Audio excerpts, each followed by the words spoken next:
নমস্কার, আমি জ্যোতিষ দেবজ্ঞ মাতৃসাধক অমিত শ্রী। আজকে আলোচনা করব শিবরাত্রি নিয়ে। শিবরাত্রি কবে, কখন শিব চতুর্দশী শুরু হবে এবং কখন শেষ হবে, শিব চতুর্দশী কবে আমরা পালন করব, চারটি প্রহর কখন শুরু হবে এবং কখন শেষ হবে, এই শিব চতুর্দশীর দিন আমাদের কি কি কাজ অতি অবশ্যই করা উচিত, এই দিনের বিশেষ কয়েকটি টোটকা, এই সব কিছু নিয়ে আজকে আমি আলোচনা করব। তাই ভিডিওটি প্রথম থেকে শেষ পর্যন্ত স্কিপ না করে দেখতে থাকুন। আমাকে যারা ইউটিউবে দেখছেন তারা আমার চ্যানেলটিকে সাবস্ক্রাইব করুন এবং পাশে থাকা বেল আইকনে টিপে দিন। আর যারা আমাকে ফেসবুকে বা ইনস্টাগ্রামে দেখছেন, আমার ফেসবুক বা ইনস্টাগ্রাম পেজ ফলো করুন, লাইক করুন। ফিরে আসছি মূল আলোচনায়। ফিরে এলাম মূল আলোচনায়। আমি জ্যোতিষ দেবজ্ঞ মাতৃসাধক অমিত শ্রী। আজকে আলোচনা করছি শিবরাত্রি নিয়ে। আগামী 24শে ফাল্গুন 1430, ইংরেজির 8ই মার্চ 2024, শুক্রবার চতুর্দশী শুরু হবে রাত্রি 8টায় এবং পরের দিন অর্থাৎ 25শে ফাল্গুন 1430, ইংরেজির 9ই মার্চ 2024, শনিবার চতুর্দশী শেষ হবে এবং অমাবস্যা শুরু হবে সন্ধ্যা 5টা 43 মিনিটে। অর্থাৎ আমরা মহাশিবরাত্রি পালন করব 24শে ফাল্গুন 1430, ইংরেজির 8ই মার্চ শুক্রবার দিন। এই শিবরাত্রির দিন দুধ, দই, ঘি, মধু এবং শর্করা অর্থাৎ চিনি মিশ্রিত করে একটি পঞ্চামৃত তৈরি করা হয় এবং এই পঞ্চামৃত দ্বারা শিবের অভিষেক করা হয়। সঙ্গে দিতে হবে শিবের সর্বাধিক প্রিয় ফুল ধুত্রা ফুল এবং আকন্দ ফুল। শিবের মাথায় নারকেল জল দিয়ে অভিষেক করানো যেতে পারে। এরপরে শিবের মাথায় অবশ্যই বেলপাতা অর্পণ করবে। শিবের মাথায় বেলপাতা অর্পণ করার জন্য এই মন্ত্রটি আপনারা ব্যবহার করতে পারেন। ত্রিদলং ত্রিগুণাকারং ত্রিনেত্রঞ্চ ত্রিয়াউদ্ধম ত্রিজন্ম পাপ সংহারম একবিল্লং শিবর প্রণাম। এই মন্ত্রটি বলে শিবের মাথায় এক একটি করে বেলপাতা অর্পণ করবে। শাস্ত্রমতে শিবরাত্রির এই পূর্ণতিথিতে এই মন্ত্রের দ্বারা শিবলিঙ্গে বেলপাতা অর্পণ করলে কালসর্প দোষের মতো ভয়ানক দোষ নির্মূল হয়। তাই এই দিন এই কাজটি অবশ্যই করবেন। এরপরে করবী ফুল অথবা ধুত্রা ফুল নিয়ে শিবের ধ্যান করবেন। শিবের ধ্যান মন্ত্রটি হল ওং ধ্যেয় নিত্যং মহেশং রজতগিরি নিভং চারুচন্দ্র বতাংশ রত্নাকল্পজ্জলঙ্গং পরশুমিগ বরাভীতিহস্তম প্রসন্নম পদ্মাসিনা সমস্তত্তু মমরগণ্য ব্যাঘ্রকীর্ত বসদং বিশ্বদং বিশ্ববিজয় নিখিল ভয়হরং পঞ্চবক্তা ত্রিনেত্রং এতে গন্ধপুষ্পে নমো এষ সচন্দন বিল্লপত্র ওং নম শিবায় নম। হাতে বিল্লপত্র এবং ফুল নিয়ে এই ধ্যান মন্ত্রটি করে শিবকে অর্পণ করবেন। এরপরে শিবের প্রণাম মন্ত্রটি জপ করবেন। ওম শিবায় শান্তায় কারণাত্র হেতবে নিবেদয়ামি চত্মানং তং গতি পরমেশ্বর। এছাড়াও শিবকে অভিষেক করার সময় যদি বাণেশ্বর শিব হয় তাহলে অবশ্যই এই মন্ত্রটি জপ করবেন। ওম ত্র্যম্বকং যজামহে সুগন্ধিম পুষ্টিবর্ধনম উর্বারিকমিব বন্ধনান মৃত্যুর মোক্ষ্য মামৃতাৎ। এই মন্ত্রটি জপ করে শিবের মাথায় জল অর্পণ করবেন। শিবের ব্রতপাঠ করার পর এই মন্ত্রটি অবশ্যই পাঠ করবেন। মন্ত্রটি হল শিবরাত্রি ব্রতং নামং সর্বপাপ প্রশননম আচণ্ডাল মনুষ্যানাম ভক্তি মুক্তি প্রদায়কম। এই মন্ত্রটি বলে শিবজিকে প্রণাম করবেন। এবার বলবো শিবরাত্রির দিন আপনারা কোন কোন কাজ অতি অবশ্যই করবেন। শিবরাত্রির দিন পারদ শিবলিঙ্গ গৃহে প্রতিষ্ঠা করা অত্যন্ত শুভ মনে করা হয়।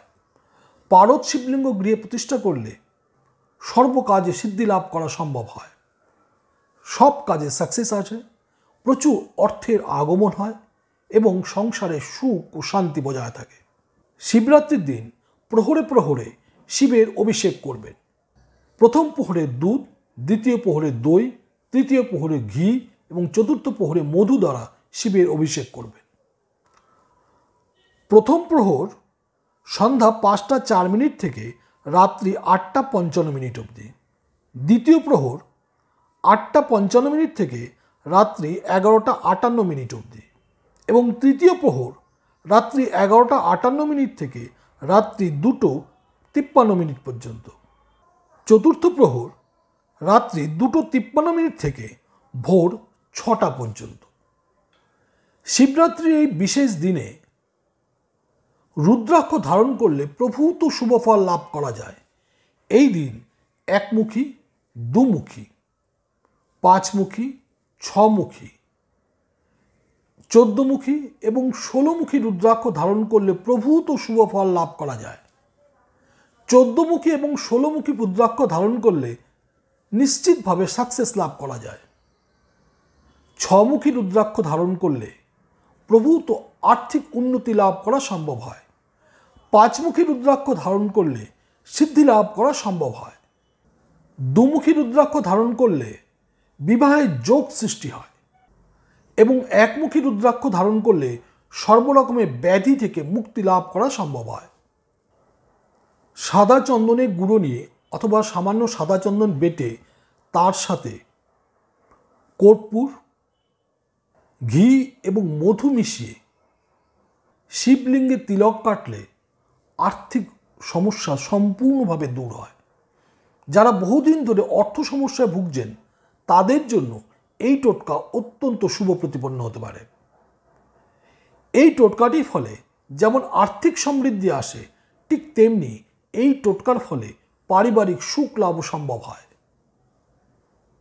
দ্বিতীয় যে টোটকাটির কথা বলবো সেটি হলো ধুত্রা গাছের মূল। আপনারা সকলেই জানেন ধুত্রা ফুল শিবের অত্যন্ত প্রিয়। তাই শিবরাত্রির ঠিক 1 সপ্তাহ আগে বাড়িতে যদি ধুত্রা গাছ থাকে তাহলে সেই স্থানে সামান্য খুঁড়ে প্রতিদিন সন্ধ্যায় সেখানে ধূপ এবং দীপ দেখান এবং শিবজির উদ্দেশ্যে অর্থাৎ মহাদেবের উদ্দেশ্যে প্রণাম করুন এবং তাকে আপনার মনস্কামনা জানান। যে কোনো ধরনের মনস্কামনা আপনারা এখানে করতে পারেন। আর এই সংকল্প করে প্রতিদিন একই সংকল্প করে এই কাজটি আপনাদের করতে হবে এবং 7 দিনের মাথায় অর্থাৎ শিবরাত্রির রাতে সেই মূল তুলে নিয়ে এসে শিবলিঙ্গে স্পর্শ করিয়ে এবং তাকে পঞ্চামৃতে শোধন করে ছেলেরা ডান হাতে এবং মেয়েরা যদি বাঁ হাতে ধারণ করে তাহলে সব কাজে সাকসেস আসবে। আপনি যে উদ্দেশ্যে যেই মনস্কামনা নিয়ে কাজটি করেছেন খুব দ্রুত সেই মনস্কামনা আপনার অবশ্যই পূর্ণ হবে। এই কাজটি পরীক্ষিত সত্য, বহু মানুষ এর উপকার পেয়েছে। আপনারা অবশ্যই এই টোটকাটি করে দেখতে পারেন। শিবরাত্রির দিন রাতে শিব পুজো করার পর এই মন্ত্রটি যতবার সম্ভব জপ করবেন, এতেও অত্যন্ত শুভ ফল আপনারা লাভ করবেন। প্রচণ্ড পরিমাণে শক্তি সঞ্চয় করা সম্ভব হবে। সমস্ত রকমের ভয় বা বিপদ আপদ আপনাদের জীবন থেকে দূর হয়ে যাবে। মন্ত্রটি হল কর্পূর গৌরং করুণাবতারম সংসার সারম ভুজগেন্দ্রহারম সদা বসন্তম হৃদয়ারবিন্দে ভবং ভবানী সহিতম নমানি। হর হর মহাদেব। এই মন্ত্রটি যতবার সম্ভব এই শিবরাত্রির দিন রাত্রিবেলা আপনারা জপ করুন, অত্যন্ত শুভ ফল লাভ করবেন। যারা শিবরাত্রি পালন করেছেন তারা অবশ্যই পরের দিন কোনো ব্রাহ্মণকে অন্ন দান করে বা খাওয়ার দান করে তারপরে নিজে অন্ন গ্রহণ করবেন। এতে শিবরাত্রির ব্রত পালন এবং পালন ক্রিয়া সম্পন্ন হবে। এরপরে এই মন্ত্রটি অবশ্যই পাঠ করবেন। সংসার ক্লেশদগ্ধস্য ব্রতেনানেন শঙ্কর প্রসীদ সম্মুখনাথ জ্ঞান দৃষ্টি প্রদো ভব। যারা শিবরাত্রি পালন করেছেন এবং যারা কমপক্ষে নমঃ শিবায় এই পঞ্চাক্ষরী মন্ত্র পাঠ করেছেন তাদের জীবনে প্রভূত সুখ লাভ হয়। শাস্ত্রমতে শিবরাত্রি ব্রত পালন করলে অশ্বমেধ যজ্ঞের সমতুল্য শুভ ফল লাভ করা সম্ভব হয়। এই ছিল আজকের ভিডিও। যদি ভিডিওটি ভালো লাগে অবশ্যই বন্ধুবান্ধব আত্মীয় স্বজন সকলের সঙ্গে শেয়ার করবেন। আমার সঙ্গে যারা যোগাযোগ করতে চাইছেন 8697190840 এই নম্বরে ফোন করে অ্যাপয়েন্টমেন্ট নিয়ে চলে আসবেন।